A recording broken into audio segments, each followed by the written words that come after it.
आज आम जो प्रसंग में कथबार्ता हेबा सेही प्रसंगर शीर्षक है वर्ष परिवर्तन हेबा समय रे ख्रीष्ट विश्वासी माने कौन करबा उचित।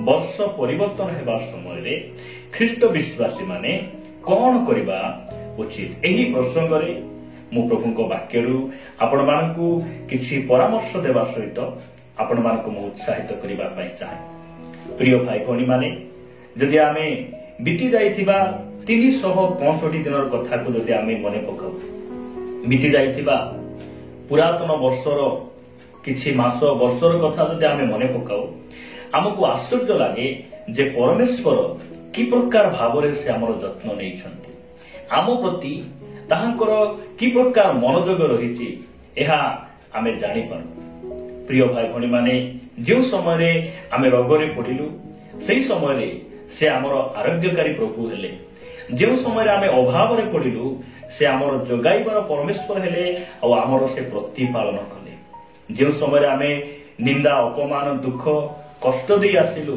अशांति दे आसिलु सेही समय रे ताहांको वाक्य जरिया रे ताहांको दास मानक द्वारा से आमको सांत्वना देले, आमको उत्साहित कले और आज से आम मानक जीवित मानक मध्य रखी अछंती, ताहांको नामर प्रशंसा हो। प्रिय भाई भणी माने आमे जो समय रे बसवास करूछु एही वर्षर परिवर्तन हेबा समय रे आमे बसवास करूछु आ एही पुरातन वर्ष परिवर्तन हेबा पई जाउछि आ आमे एक नूतन वर्ष रे आमे पदार्पण करिबा पई जाउछु।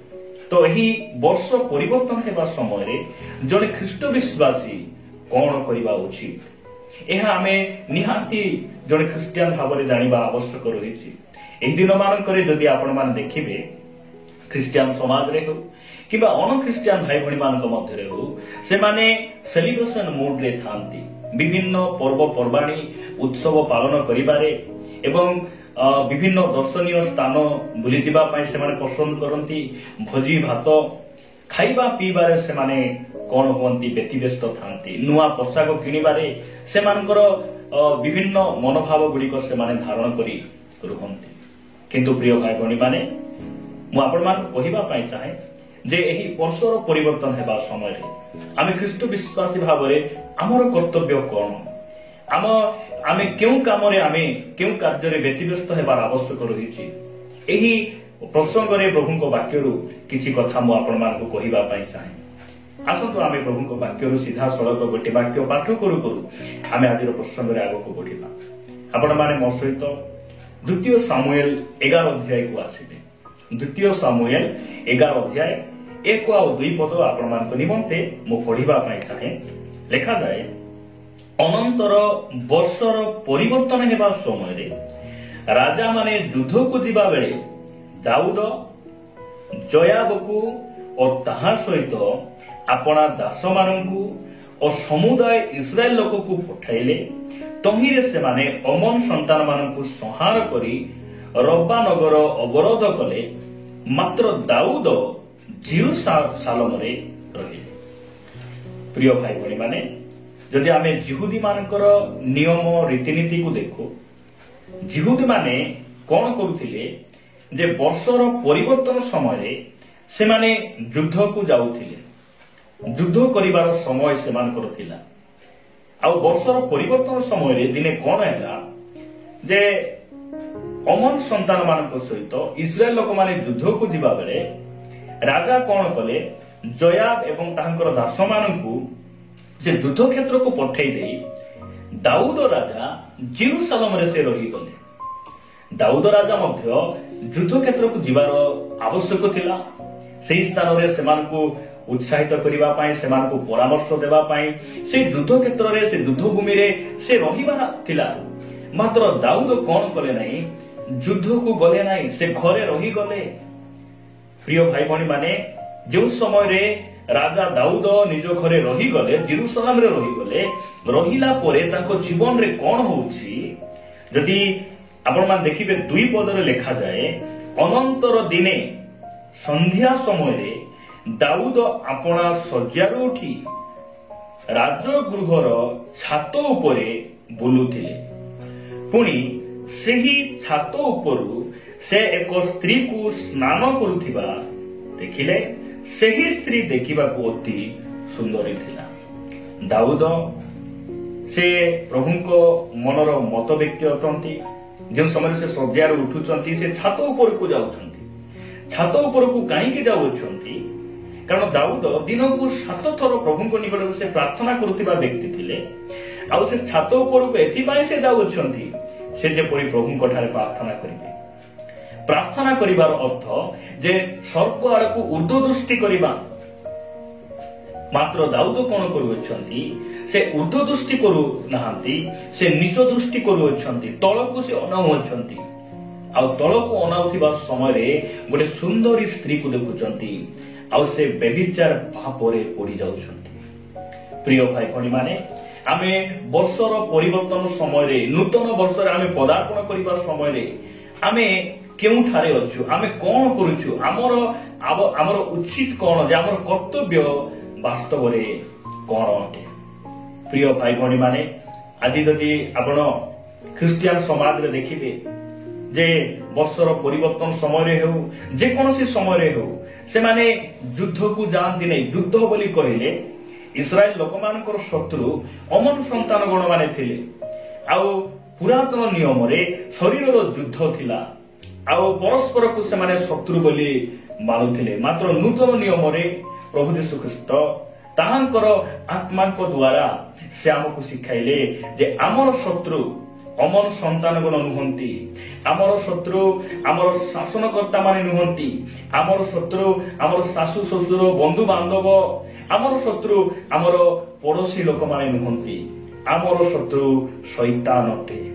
ଆଉ ଶୈତାନ ସବୁବେଳେ ଚାହେଁ ଯେ ଆମେ ଯେପରି ପାପରେ ପଡିଯିବା, ଆମେ ଅଭିଳାଷରେ ପଡିଯିବା, ପ୍ରଭୁଙ୍କ ଠାରୁ ଆମେ ଦୂରକୁ ପଳାଇବା, ମଣ୍ଡଳୀ ଉପାସନାକୁ ପରିତ୍ୟାଗ କରିବା। ଏହା ଶୈତାନ ସବୁବେଳେ ଇଚ୍ଛା କରେ। ଏହା ସେ ଚାହେଁ। ପ୍ରିୟ ଭାଇ ଭଉଣୀ ମାନେ, ଦାଉଦ ଯୁଦ୍ଧ କ୍ଷେତ୍ରକୁ ନ ଯାଇ ସେ ଘରେ ରହିଲେ। ଅଳସୁଆ ଭାବରେ ସେ ଘରେ ରହିଗଲେ। ସେଥିପାଇଁ ସେ କଣ ହେଲେ? ପାପରେ ପଡିଗଲେ, ଅଭିଳାଷରେ ପଡିଗଲେ, ବ୍ୟଭିଚାର ପାପରେ ପଡିଗଲେ। ଗୋଟେ କଥା ଆପଣ ମନେ ରଖିବାକୁ ପଡିବ ଯେ ଆମେ ଖ୍ରୀଷ୍ଟ ବିଶ୍ୱାସୀ ମାନେ ସମସ୍ତେ ଆମେ ଗୋଟେ ଯୁଦ୍ଧ କ୍ଷେତ୍ରରେ ଅଛୁ। କେମିତି ଯୁଦ୍ଧ? ସେଟା ହଉଛି ମନର ଯୁଦ୍ଧ।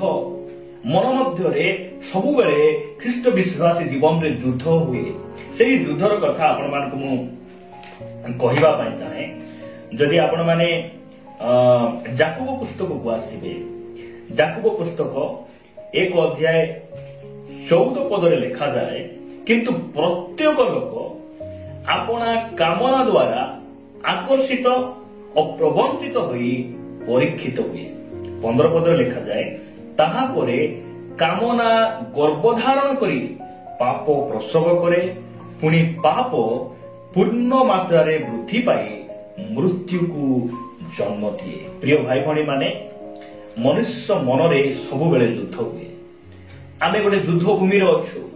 ଏହି ବର୍ଷର ପରିବର୍ତ୍ତନ ହେବା ସମୟରେ ଆମେ ଯୁଦ୍ଧ ପାଇଁ ପ୍ରସ୍ତୁତ ହେବାର ଆବଶ୍ୟକ ରହିଛି। କେମିତି ଯୁଦ୍ଧ? ଆତ୍ମିକ ଯୁଦ୍ଧ। ମନ ମଧ୍ୟରେ ସବୁବେଳେ ଯୁଦ୍ଧ ହୁଏ। ଯଦି ଆପଣ କୌଣସି ଜଣେ ସୁନ୍ଦର ଯୁବାକୁ ଦେଖୁଛନ୍ତି, ସୁନ୍ଦର ଯୁବତୀକୁ ଦେଖୁଅଛନ୍ତି, ଶରୀର କହେ ଯେ ପାପ କରିବା ପାଇଁ, ମାତ୍ର ଆତ୍ମା କହେ ପାପ କର ନାହିଁ, ପାପ କଲେ ତୁମେ ନଷ୍ଟ ହେଇଯିବ, ପ୍ରଭୁଙ୍କ ଠାରୁ ଅଲଗା ହେଇଯିବ। ଏହା ମନୁଷ୍ୟ ମନରେ ଗୋଟେ କଣ ହୁଏ? ଯୁଦ୍ଧ ହୁଏ। ଆମେ ମଧ୍ୟ ଗୋଟେ ଯୁଦ୍ଧ ଭୂମିରେ ଅଛୁ। ପ୍ରିୟ ଭାଇ ଭଉଣୀ ମାନେ, ଯଦି ଆପଣ ମାନେ ଗାଲାତୀୟ ପୁସ୍ତକକୁ ଆସିବେ, ଗାଲାତୀୟ ପୁସ୍ତକ ଆପଣ ମାନେ ସେହି 5 ଅଧ୍ୟାୟ, ସାଧୁ ପାଉଲଙ୍କ ପତ୍ର ଗାଲାତୀୟ 5 ଅଧ୍ୟାୟ 16 ଆଉ 17 ପଦରେ ପ୍ରକାର ଲେଖାଯାଏ, ମୋହର ଭାବ ଏହି ଆତ୍ମାଙ୍କ ଦ୍ୱାରା ଆଚରଣ କର, ତାହାହେଲେ ତୁମ୍ଭେ ମାନେ ଶରୀରର ଅଭିଳାଷ ପୂର୍ଣ୍ଣ କରିବ ନାହିଁ।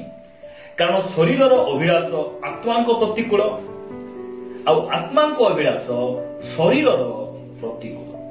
ଶରୀର ଯୋଉଟା ଇଚ୍ଛା କରେ, ଆତ୍ମା ସେଇଟା ଇଚ୍ଛା କରେ ନାହିଁ। ଆଉ ଆତ୍ମା ଯୋଉଟା ଇଚ୍ଛା କରେ, ଆତ୍ମାକୁ ଯୋଉଟା ପସନ୍ଦ ଲାଗେ, ସେଟା ଶରୀରକୁ ପସନ୍ଦ ଲାଗେ ନାହିଁ।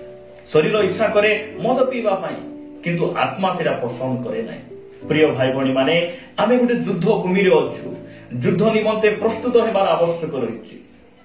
ଆଜି ଦିନ ମାନଙ୍କରେ ଅନେକ ଭାଇ ଭଉଣୀ ମାନଙ୍କୁ ଦେଖିବେ ଯେ ଯୁଦ୍ଧଭୂମିରେ ରହିବା କଥା। ଯୁଦ୍ଧଭୂମି ବୋଲି କହିଲେ ମଣ୍ଡଳୀରେ ରହିବା କଥା, ପ୍ରାର୍ଥନା ସହଭାଗିତାରେ ଉପାସନାରେ ରହିବା କଥା, ପ୍ରାର୍ଥନା ଜୀବନ ବିତାଇବା କଥା, ବାଇବେଲ ଧ୍ୟାନ ଉପବାସ ମଣ୍ଡଳୀ ସହିତ ଲାଗି ରହିବା କଥା। ସେମାନେ ମଣ୍ଡଳୀ ପରିତ୍ୟାଗ କରି ସେମାନେ ବିଭିନ୍ନ କାମ କାର୍ଯ୍ୟରେ ସେମାନେ ବ୍ୟତିବ୍ୟସ୍ତ। ଉପାସନା ସେମାନଙ୍କୁ ଭଲ ଲାଗେ ନାହିଁ। ଆମେ ଯଦି ଯୁଦ୍ଧଭୂମିରେ ରହିବା ନାହିଁ, ଆମେ ମଣ୍ଡଳୀ ପରିତ୍ୟାଗ କରିବା, ପାପରେ ପଡ଼ିବା ନିଶ୍ଚିନ୍ତ ଅଟେ। ପ୍ରିୟ ଭାଇ ଭଉଣୀମାନେ, ନିଶ୍ଚୟ ଆମେ ପାପରେ ପଡ଼ିଯିବା। ଆମେ ପ୍ରଭୁଠାରୁ ଆମେ ଅଲଗା ହେଇଯିବା। ଦାଉଦଙ୍କୁ ଦେଖିବେ, ସେ ଯୁଦ୍ଧଭୂମିକୁ ଯାଉନାହାନ୍ତି, ସେ ଘରେ ବସି ଅଛନ୍ତି। ତାଙ୍କର ସୈନ୍ୟ ଦଳକୁ ସେମାନେ ପଠେଇ ଦେଉଛନ୍ତି, ଆଉ ସିଏ କଣ କରୁଛନ୍ତି? ଘରେ ରହୁଛନ୍ତି। ଯଦି ସେ ଯୁଦ୍ଧକୁ ଯାଇଥାନ୍ତେ ସେ ବ୍ୟଭିଚାର ପାପରେ ପଡ଼ିନଥାନ୍ତେ। ଆଜି ଅନେକ ଭାଇ ଭଉଣୀ ମାନେ ପାପରୁ ବାହାରି ଆସି ପାରୁନାହାନ୍ତି। ନୂତନ ବର୍ଷ ଆସୁଛି ଯାଉଛି, କ୍ୟାଲେଣ୍ଡର ପରିବର୍ତ୍ତନ ହେଉଛି, ମାତ୍ର ଅନେକ ଖ୍ରୀଷ୍ଟିଆନ ଭାଇ ଭଉଣୀ ମାନେ ଆଜି ଯାଏ ସେମାନେ ବଦଳି ପାରୁନାହାନ୍ତି। ମଦ ଛାଡ଼ି ପାରୁନାହାନ୍ତି, ବ୍ୟଭିଚାର ଛାଡ଼ି ପାରୁନାହାନ୍ତି, ପୁଡ଼ିଆ ଛାଡ଼ି ପାରୁନାହାନ୍ତି। କାହିଁକି? କାରଣ ସେମାନେ ମଣ୍ଡଳୀରେ ଆସନ୍ତି ନାହିଁ, ଉପାସନା ସେମାନଙ୍କୁ ପସନ୍ଦ ନାହିଁ, ବ୍ୟକ୍ତିଗତ ପ୍ରାର୍ଥନା ତାଙ୍କ ଜୀବନରେ ନାହିଁ, ସେମାନେ ବାକ୍ୟ ଧ୍ୟାନ କରନ୍ତି ନାହିଁ। ସେଥିପାଇଁ ସେମାନେ ଆଜି ପାପରେ ଅଛନ୍ତି।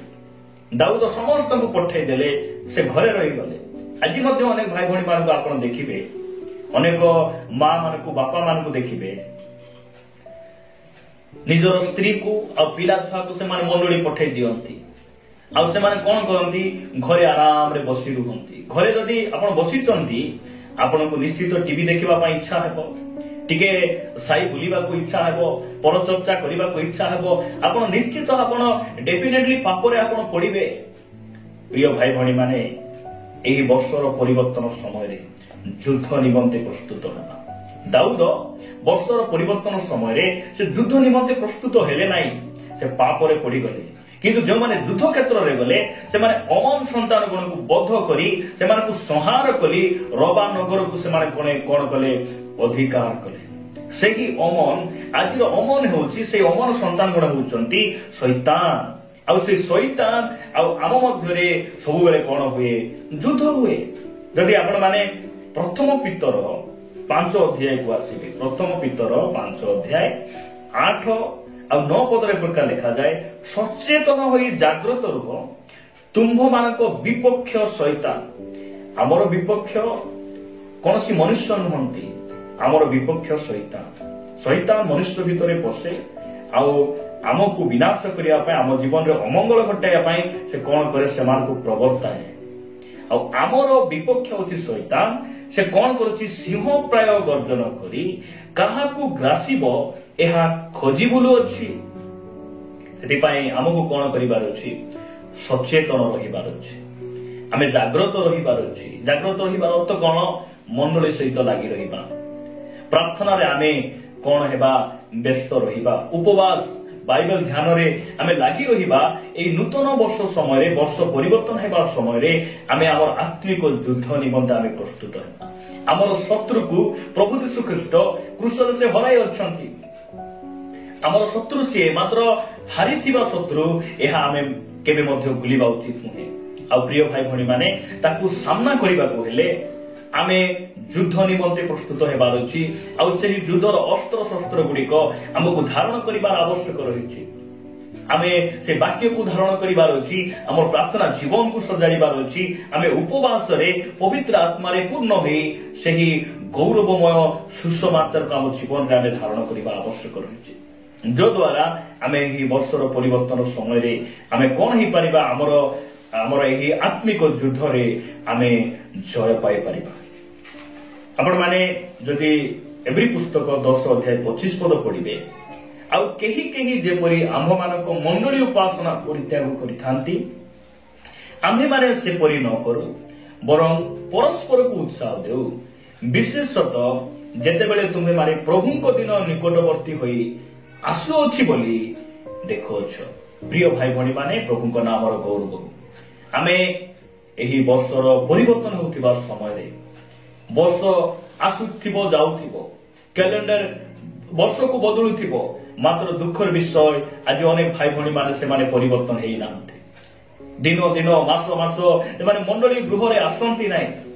ସେମାନେ ବର୍ଷ ସାରା ଆସନ୍ତି ନାହିଁ, ମାତ୍ର ଖ୍ରୀଷ୍ଟମାସ ସମୟରେ, ସେମାନଙ୍କର ନ୍ୟୁ ଇୟର ସମୟରେ ସେମାନେ ମଣ୍ଡଳୀକୁ ଆସନ୍ତି। ଏହି ବାକ୍ୟ ଗୁଡ଼ିକ ଆପଣମାନଙ୍କୁ ଭଲ ଲାଗିବ ନାହିଁ। ପ୍ରିୟ ଭାଇ ଭଉଣୀ ମାନେ, ଆପଣମାନଙ୍କୁ ମନୋରଞ୍ଜନ କରିବା ପାଇଁ, ଆପଣମାନଙ୍କୁ ଶ୍ରଦ୍ଧା କରାଇବା ପାଇଁ, ଆପଣମାନଙ୍କୁ ଭଲ ଲାଗୁ ବୋଲି ଏହି ଭିଡିଓ ଗୁଡ଼ିକ ଆମେ ପ୍ରସ୍ତୁତ କରୁନା। ଆପଣମାନେ ଯେପରି ସଚେତନ ହେବେ, ଆପଣମାନେ ଯୁଦ୍ଧ ନିମନ୍ତେ ପ୍ରସ୍ତୁତ ହେବେ, ପରିବର୍ତ୍ତନ ହେବେ, ଆଗମନ ନିମନ୍ତେ ପ୍ରସ୍ତୁତ ହେବେ, ଏହି ଉଦ୍ଦେଶ୍ୟରେ ଆମେ ଏହି ଭିଡିଓ ପ୍ରସଙ୍ଗ ଗୁଡ଼ିକ ଆମେ ପ୍ରସ୍ତୁତ କରୁଛୁ। ସେଥିପାଇଁ ବର୍ଷର ପରିବର୍ତ୍ତନ ସମୟରେ ଆମେ ବସବାସ କରୁଛୁ। ଆଉ ଏହି ସମୟରେ ଆମେ କଣ କରିବା ଆବଶ୍ୟକ ରହିଛି? ଆମେ ଯୁଦ୍ଧ ନିମନ୍ତେ ପ୍ରସ୍ତୁତ ହେବା। ଉପାସନା ସହଭାଗିତା ଆମେ ମିସ୍ କରିବା ନାହିଁ। ସବୁ ସହଭାଗିତାରେ ଆମେ କଣ କରିବା? ଆମେ ଲାଗି ରହିବା।